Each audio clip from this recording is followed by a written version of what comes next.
Mark লিখতে সুসমাচার 3:10। Hallelujah পড়ছি আমরা। হালেলুয়া। কেননা তিনি অনেক লোককে সুস্থ করিলেন, সেই জন্য ব্যাধিগ্রস্ত সকলে তাহাকে স্পর্শ করিবার চেষ্টায় তাহার গায়ের উপরে পড়িতেছিল। হালেলুয়া। হালেলুয়া। বাইবেলে লেখা আছে তিনি অনেককে সুস্থ করেছিলেন, এদিকে ওদিকে, মানে সুস্থ হয়েছিল বা হচ্ছে।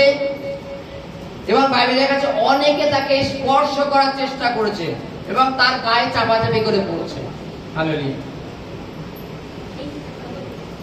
গায়ে পড়া, চাপাচাপি করে পড়া আর স্পর্শ করা, চাপাচাপি করে পড়ে স্পর্শ করা, তাহলে কি সে সুস্থতা লাভ করবে? হালেলুয়া।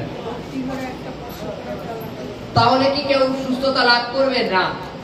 বাইবেলে লেখা আছে তোমার বিশ্বাস তোমাকে সুস্থ করে। হালেলুয়া। আজকে আমরা এখানে যতজন এসেছে, আপনারা যদি বিশ্বাস করেন যে ঈশ্বর সুস্থ করতে পারেন, তাহলে ঈশ্বর আপনাকে সুস্থ করবেন। বাইবেলে লেখা আছে একজন স্ত্রী, তার ঋতুস্রাব ছিল। সেই স্ত্রী একটা ভিড়ের মধ্যে থেকে এসে, পেছন থেকে এসে বিশ্বাস সহকারে যীশু খ্রিস্টের বস্ত্রকে স্পর্শ করেছিল এবং তখন সে শরীরে টের পেল যে তার রোগ কমে গেছে। যীশু খ্রিস্ট ওখানে দাঁড়িয়ে পড়েছে, দাঁড়িয়ে পড়ে বলছে কে আমাকে স্পর্শ করলো? শিষ্যরা বলছে প্রভু এখানে অনেক লোকে তো চাপাচাপি করে আপনার উপরে পড়ছে, কেউ না কেউ আপনাকে স্পর্শ করেছে। যীশু খ্রিস্ট বলছে না, কেউ একজন বিশেষভাবে বিশ্বাস সহকারে আমাকে স্পর্শ করেছে, কেন আমার থেকে শক্তি বের হয়েছে, আমি টের পেয়েছি। সকলে থ হয়ে দাঁড়িয়ে পড়লো। সেই স্ত্রীটা দেখছে যে আর লুকানোর জায়গা নেই, আমি যে লুকিয়ে পালিয়ে যাবো সেই জায়গাটা নেই। তিনি ভয় সহকারে প্রভুর কাছে এসে বলছে প্রভু আমি আপনাকে স্পর্শ করেছি।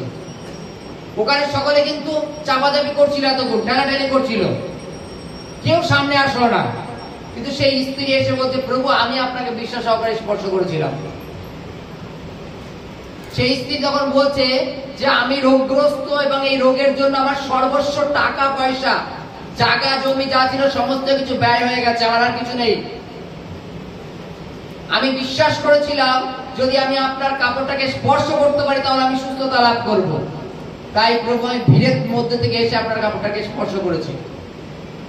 যীশু খ্রিস্ট বলছে যাও তোমার বিশ্বাস তোমাকে সুস্থ করবে। হালেলুয়া। কি বলছে? যাও তোমার বিশ্বাস তোমাকে সুস্থ করলো।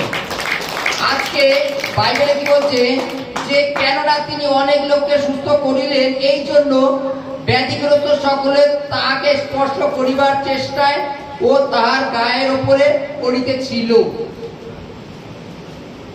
যতজন ভিড়ের মধ্যে দিয়ে তাকে স্পর্শ করার চেষ্টা করছে বা তাকে ছোঁয়ার চেষ্টা করছে সকলে সুস্থ হবে তা না। যে কেউ বিশ্বাস সহকারে তাকে স্পর্শ করবে সে সুস্থতা লাভ করবে। হালেলুয়া। যে কেউ বিশ্বাস সহকারে। হালেলুয়া। আমরা সবাই উঠে দাঁড়াবো।